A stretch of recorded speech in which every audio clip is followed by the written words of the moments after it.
9-ാം വാക്യം. ആകയാൽ ദൈവം യോജിപ്പിച്ചതിനെ മനുഷ്യൻ വേർപിരിക്കരുത് എന്ന് ഉത്തരം പറഞ്ഞു. വീട്ടിൽ വെച്ച് ശിഷ്യന്മാർ പിന്നെയും അതിനെക്കുറിച്ച് അവനോട് ചോദിച്ചു. അവൻ അവരോട്, ഭാര്യയെ ഉപേക്ഷിച്ച് മറ്റൊരു വിവാഹം ചെയ്യുന്നവൻ അവൾക്കെതിരെ വ്യഭിചാരം ചെയ്യുന്നു. ഭർത്താവിനെ ഉപേക്ഷിച്ച് മറ്റൊരു വിവാഹം ചെയ്യുന്ന സ്ത്രീയും വ്യഭിചാരം ചെയ്യുന്നു എന്ന് പറഞ്ഞു. നമുക്ക് മലാക്കി 2:16 വാക്യത്തിലേക്ക് കടന്നു ചെല്ലാം.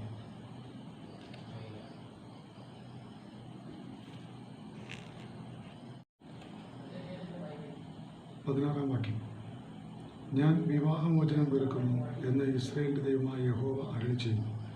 അത് ചെയ്യുന്നവൻ തൻ്റെ വസ്ത്രം അക്രമം കൊണ്ട് മൂടുന്നു എന്ന് സൈന്യങ്ങളുടെ യഹോവ അരുളിച്ചെയ്യുന്നു. ആകയാൽ നിങ്ങൾ അവിശ്വസ്തത കാണിക്കാതിരിക്കേണ്ടതിന് നിങ്ങളുടെ ആത്മാവിനാൽ നിങ്ങളെ തന്നെ സൂക്ഷിച്ചുകൊള്ളുവിൻ. അപ്പോൾ ഇവിടെ ദൈവം ഒരിക്കലും വിവാഹമോചനം നമ്മുടെ കർത്താവായ ദൈവം നമുക്ക് അനുവദിക്കുന്നില്ല. എന്നാൽ ഇന്ന് സമൂഹത്തിൽ നാം ഏവരും കാണപ്പെടുന്നതും അധികമായി കേൾക്കുന്നതും വിവാഹബന്ധം എന്നുള്ളതിൻ്റെ പവിത്രതയും വിശ്വസ്തതയും പരസ്പരം അംഗീകരിക്കാൻ കഴിയാത്ത വിധത്തിൽ സ്വാർത്ഥലാഭത്തിന് വേണ്ടി, സ്വാർത്ഥതയ്ക്ക് വേണ്ടി, സ്വന്തം ഇഷ്ടത്തിന് വേണ്ടിയൊക്കെ സ്ത്രീയും പുരുഷനും ഒക്കെ മാറിപ്പോയി. കർത്താവായ ദൈവം തന്നെ പറയുന്നുണ്ട്, ദൈവം കൂട്ടി യോജിപ്പിക്കുന്നതാണ് സ്ത്രീയെയും പുരുഷനെയും വിവാഹബന്ധത്തിലൂടെ. ആദിമകാലത്തിൽ തന്നെ ആദത്തെ ഹവ്വയും ദൈവം കൂട്ടിച്ചേർന്നതാണ്.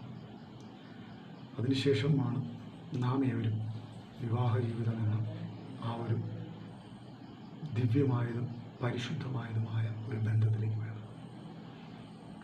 ഒരു ഭാര്യയുള്ളവൻ മറ്റൊരു സ്ത്രീയെ ആഗ്രഹിക്കുകയോ